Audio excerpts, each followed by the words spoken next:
Amin, amin, amin. Silakan duduk, Bapak Ibu yang terkasih, Shalom. Bagaimana kabarnya? Luar biasa, karena kita punya Tuhan yang luar biasa.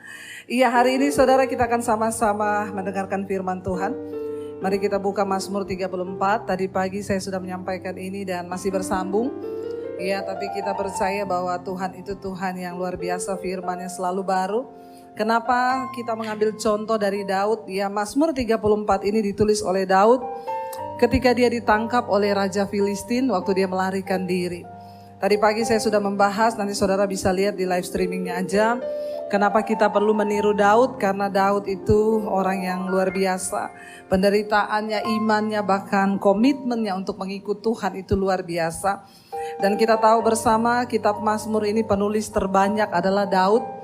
Semua lagu yang saudara nyanyikan itu adalah Daud yang menulis, dan dia menulis itu bukan hanya sekedar teori, tetapi karena dia mengalami Tuhan. Semua tulisan yang dia tulis itu berdasarkan dari pengalaman pribadinya dengan Tuhan. Saya percaya iman kita juga akan menjadi luar biasa saat kita memiliki pengalaman pribadi dengan Tuhan. Baik, kita segera buka saudara Mazmur 34, mari kita lihat ayat yang ke-15 ya, ayat yang ke-15. Di sana firman Tuhan berkata, mata Tuhan, ini 15 atau 16 karena ya beda-beda saudara. Mazmur 34 ya, mata Tuhan, ya berarti ayat yang ke-16. Ayat yang ke-16, kita baca sama-sama firman Tuhan berkata di sana apa? Ayat yang ke-16, 1, 2, 3. Mata Tuhan tertuju kepada orang-orang benar dan telinganya kepada teriak mereka minta tolong. Ayat 6, ayat 17, wajah Tuhan menentang orang-orang yang berbuat jahat untuk melenyapkan ingatan kepada mereka di muka bumi. Apabila orang-orang benar itu berseru-seru, maka Tuhan mendengar dan melepaskan mereka dari segala kesesakannya.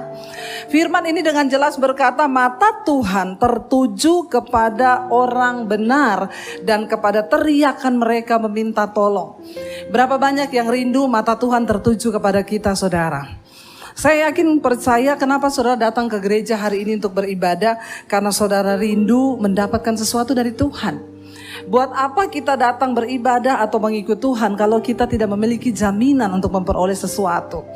Ayat ini dengan jelas berkata, mata Tuhan tertuju kepada orang-orang benar dan telinganya kepada teriak mereka minta tolong. Banyak orang yang datang bertanya kepada saya, Bu, kenapa ya saya sudah berdoa itu Tuhan gak jawab-jawab? Ya, saya sudah bergumul, Bu, tapi Tuhan gak menjawab. Ya, kenapa? Mari kita introspeksi diri, semuanya ada di dalam firman Tuhan.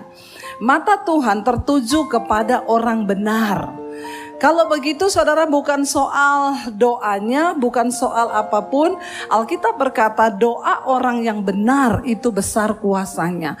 Jadi bukan indahnya doa, bukan indahnya kata-kata, bukan soal lama atau tidak kita berdoa, tetapi intinya kepada orangnya. Doa orang benar besar kuasanya. Mata Tuhan tertuju kepada orang benar, telinganya itu terarah kepada teriakan mereka minta tolong. Ayat ini dengan jelas berkata orang benar. Nah, hari ini bagaimana kita bisa menjadi orang benar yang berkenan kepada Tuhan?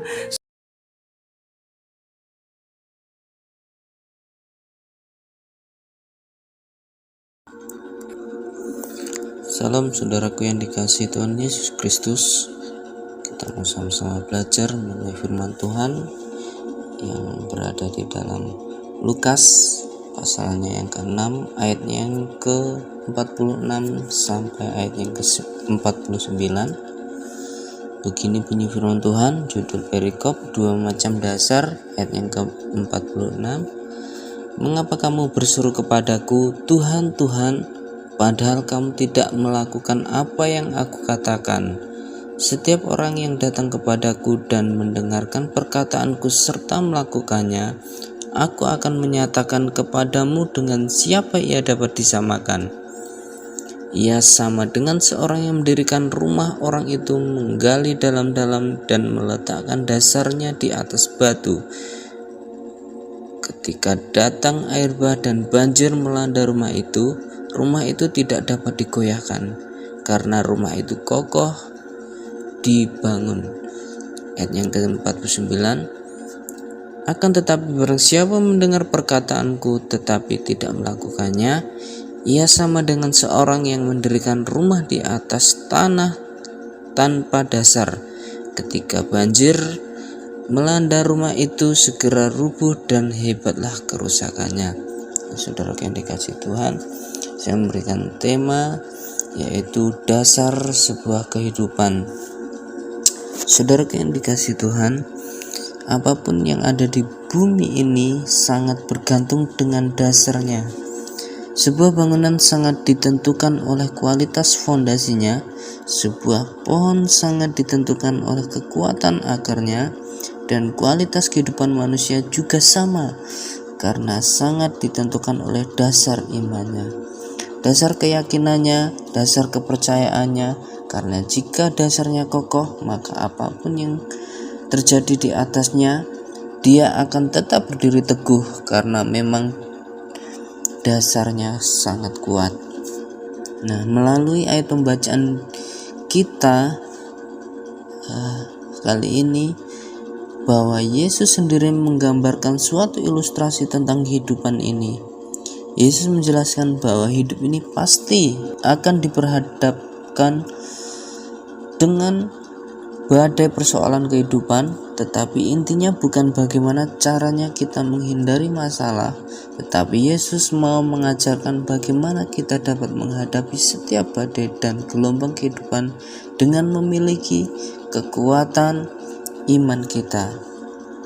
Nah, saudaraku, mengapa dasar menjadi sangat penting? Saya akan menjelaskan 3 bagian mengenai dasar sebuah kehidupan. Yang pertama, dasar menentukan tingginya sebuah bangunan. Yang kedua, dasar menentukan daya tahan suatu bangunan. Dan yang ketiga, yaitu dasar menentukan bangunan yang dibangun di atasnya. Saya akan menjelaskan yang pertama mengenai dasar menentukan tingginya sebuah bangunan, yaitu jika dasarnya biasa-biasa saja, maka bangunan yang ada di atasnya tidak akan mampu menopang bangunan yang tinggi. Begitupun hidup Kristen.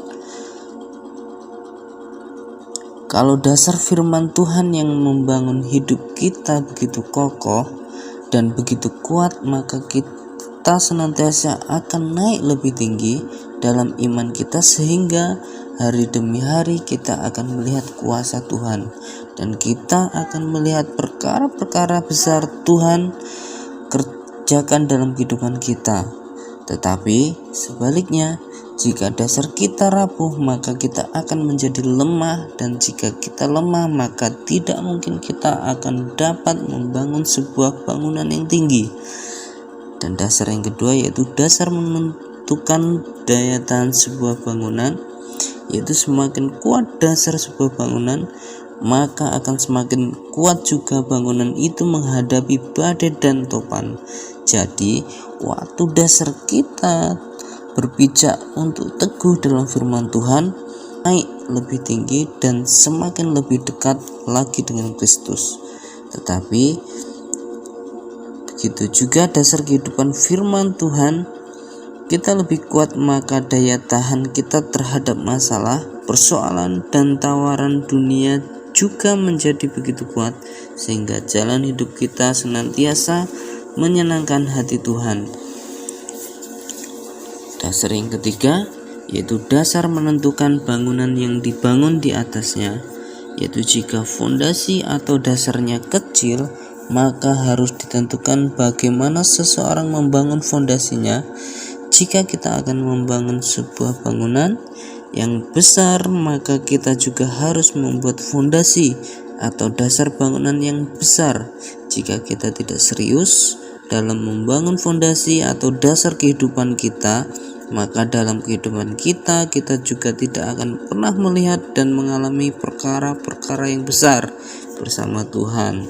Nah, saudara yang dikasih Tuhan, mari setiap kita orang percaya menggali lebih dalam dasar kehidupan kita, tanam lebih dalam lagi kehidupan kita dalam firman Tuhan, karena harta dan kekayaan kita bisa saja lenyap, tetapi jika kita memiliki dasar yang teguh di dalam firman Tuhan, itu yang akan membawa hidup kita senantiasa bersyukur atas kemenangan lepas kemenangan. Haleluya. Tuhan Yesus memberkati.